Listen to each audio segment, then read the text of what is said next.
want to go on a campus tour, we'll start them at 8, 8:15, 8:30, 8:45, and we're going until 9. Never mind. Woohoo! Okay, well, everybody can just like come up here. Thank you.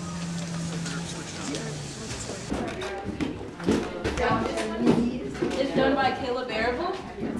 Yeah, she does a lot of hair-based things because she's really into hair. Yeah. I think, nope. That might be it. But up here is the co-op, and different types of artists come and they rent the space and then they do their own thing. Like Kenna Compton, she's in, I think, room 9. And yeah, the rug. She does African dance mostly, but she does like a lot of dance-oriented things. So a lot of different artists come and they come here and they work. They see a lot of each other. Sometimes they collaborate together. Like sometimes Juxta will do things with them. Like during Flow. Flow is the North Side Art Crawl where all the local businesses, they come and they display everything. They have like free food, free everything, and you just have fun. And it's like a way to bring the community together and just like have fun and celebrate art in the community. And so up here is where, yeah, this is environmental right here. So this is environmental, maybe. Is it okay if we cram in here or not? Yeah. It is. Okay. Okay, so in here is the environmental station, and Sam is the instructor, and these are some of his students working away. And what they do is they do different kind of architect programs, and maybe Sam can tell you more about that because I myself have not been in this specific program, so I'm kind of, but yeah, mainly they just do like projects based on like building, designing structures, houses, different kinds of things like that. And then, isn't it potentially developed? So a lot of the stuff we do, hello everybody. So my name is Sam. I'm the environmental design instructor. So these are two of the apprentices. This is Tiana and Demetra. They're busy at work and we're just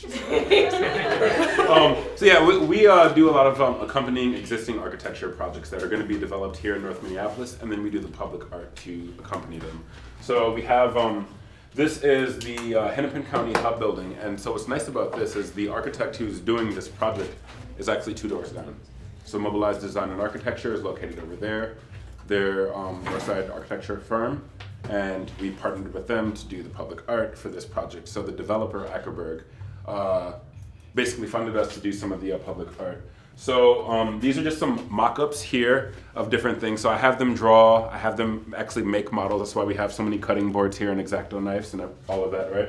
So then they actually, draw what they're working on, make little miniature models, and then we have them model it in SketchUp and then do the After Effects, they'll Photoshop it and get it right and then give it to the developers. And then I'll take all the stuff that they create in SketchUp and then I fine tune it, put it into a presentation, and then we're gonna have a meeting with the developer and the community so that people can vote on which piece they like the most.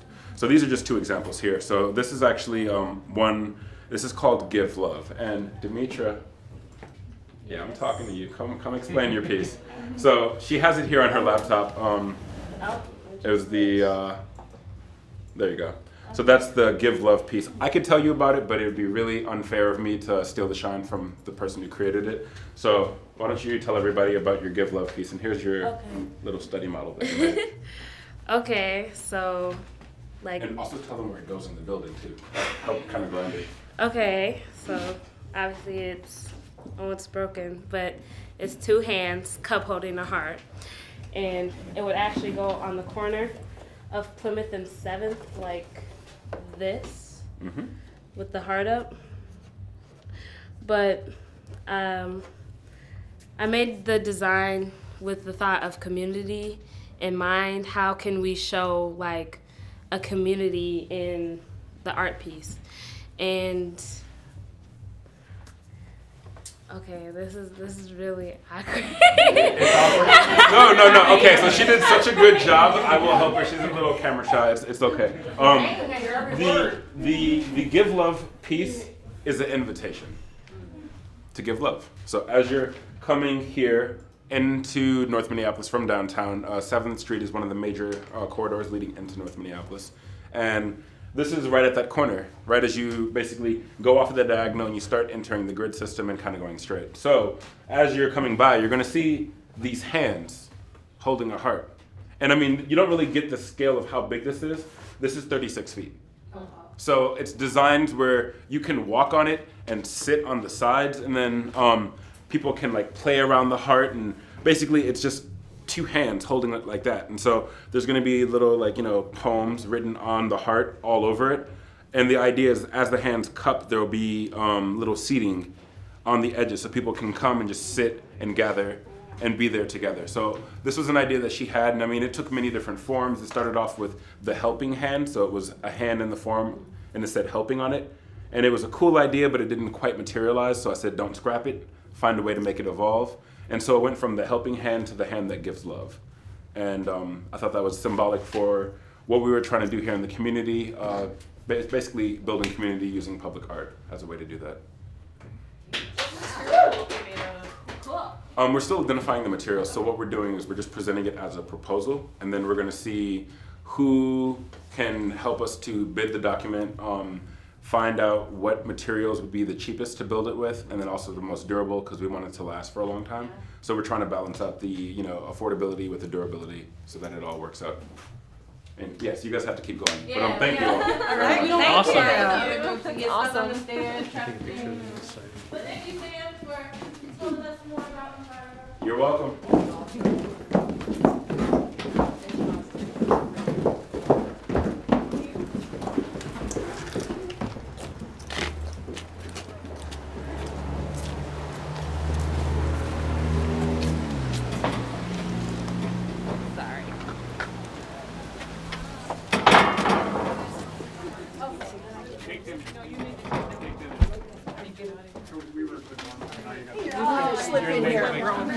Okay, so this is the textiles lab, and what they do is obviously they develop a lot of clothing like shoes and there's a spider, but shoes and tops.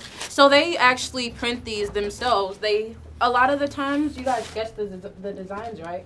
So we got the graphics lab upstairs, which Rudy is the instructor for that. Okay. Sometimes they'll design things that will come down here.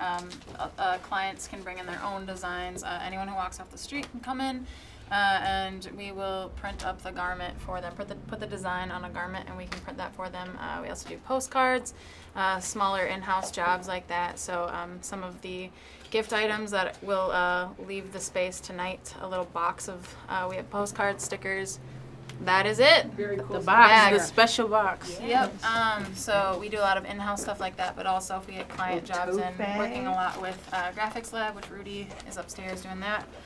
So we do a lot of collaborative things like that. So, but yeah, if you'd like to come back and take a look at the space, this is where we do all the production work back here, and this is kind of the storefront.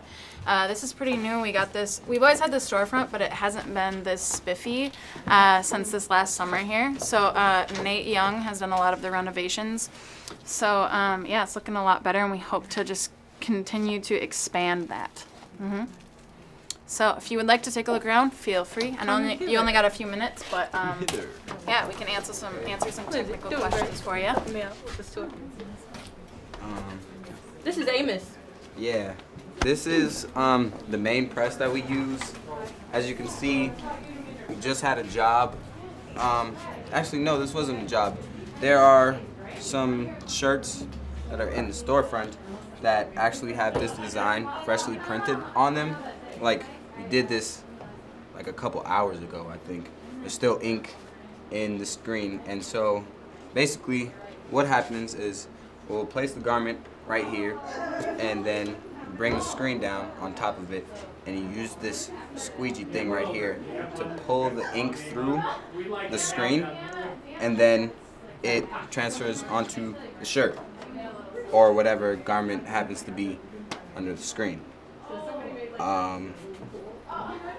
Yeah. How do you guys do the shoes? Oh wait, did you have a question? You go first. Yeah. Do you burn the screens? Yes.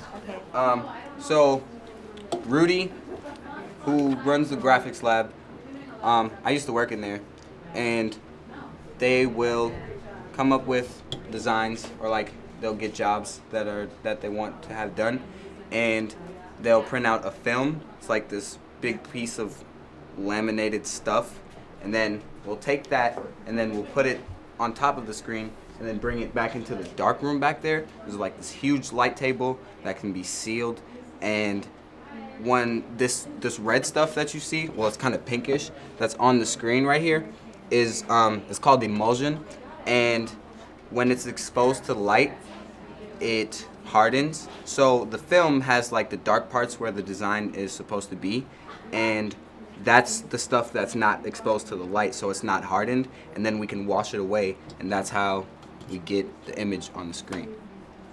And how hard is it to get that off of there? The paint? Or do you just reuse the same one? Well, yeah, we usually can reuse it. You just gotta spray it with some chemicals and blast away. I actually had the experience of doing that, and I can say that it's hard to get it out. That's why I was asking him. He has a lot more experience in it, so he finds it not as challenging as I do, but it's pretty hard. Prints, like art prints. Not since I've been in here, but Yeah, if you guys have questions, you can come back, but Okay. you gotta... You gotta get a shot. The painted transition. Thank you.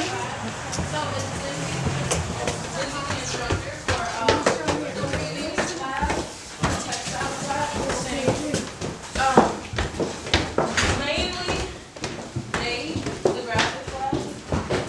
So this is the graphics lab. What we do here, we usually get clients in here. We do internal work for Juxta, but when we have clients, we usually ask them to provide a visual brief, like basically just detailing the style of what they want us to make for them or any other notes like that. And then we do a concepting phase where we just do like thumbnails or drawings or whatever, what we think the client would like. So we do a session or two of revisions where they give us notes about what to change or what they like or whatever. And then we make Instagram, or I'm sorry, not Instagram, Illustrator, or we mostly work with Illustrator. We sometimes do a little bit of Photoshop. But we do t-shirt designs, logos. We did a construction banner. Yeah, so we have some examples of our work hanging up on the sheet metal out there. So, yeah. Awesome. Very cool. Yeah. I like this little thing right here, actually. Yeah. Yeah, I want one of those. You draw on it, and it like transfers to the computer, and so it's just like on there. We like that. Don't you have one of those, Patty? Yeah. Yeah, Patty. If you guys want to see some examples, I've seen them every once in a while, but Akil, you want to tell them? Akil. I believe so. It's kind of yell. Okay. We usually got a lot of information first about our client and clientele and a lot of images. Then that's kind of how we kind of come up with the inspiration idea. And we move from there, we go on to the computers. We've done much. We went to many design firms, all types of things. And we've developed a huge eye for design, just being here for a little bit. Yes, it's real cool. We do a lot of spontaneous things, a lot of fun. You want to tell them about one of the projects we did recently? One of the projects, Maybe that's hung up out here or something? okay. Alright, one of those Afro Kimchi, was the CEO of Minneapolis Public Department. Is that Public what it is? schools. Public schools. Yeah, he came to us. His heritage is kind of mixed in the background. He has a Korean, and he also has African American in his blood. So his family kind of has a fun joke. They kind of all get together and kind of mix the two cultures. And we did that. His son has a business he's starting. It's called Afro Kimchi. So we kind of got a brother with an afro, if y'all know what I mean. Then we added some Japanese elements. It's kind of moving on fast. But yes, that's one T-shirt thing. is out there. You can check it out. It's on one of the rungs outside when you head out. So. And that was probably no fun to work on at all, right? Yeah. no So the questions? design, is that like what Juxta's been doing the longest? Actually, we just started the design, this design department in 2010. Oh, okay. When I came on, but it has been. I mean, they've been doing design for years, but having an official graphics lab design department started in October of 2011. Okay. So, and Akil, Patricia, Simone, and Adrian, and Kevin, wherever he might be, are our current team, and we're hoping to, with this next year, all the labs, we want to step them up to 7 apprentices. In the summers, we've had 8.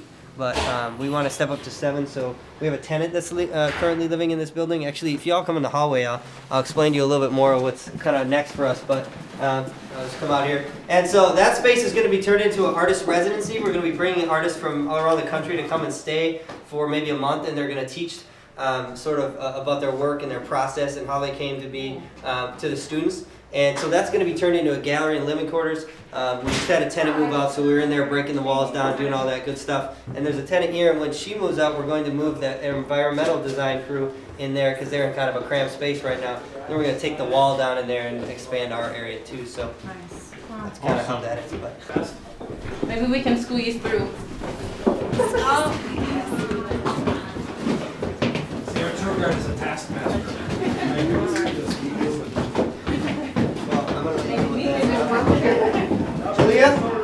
Julia? Huh? Is there another space you're going to? Hi again. The main building. No. Yep, the main building.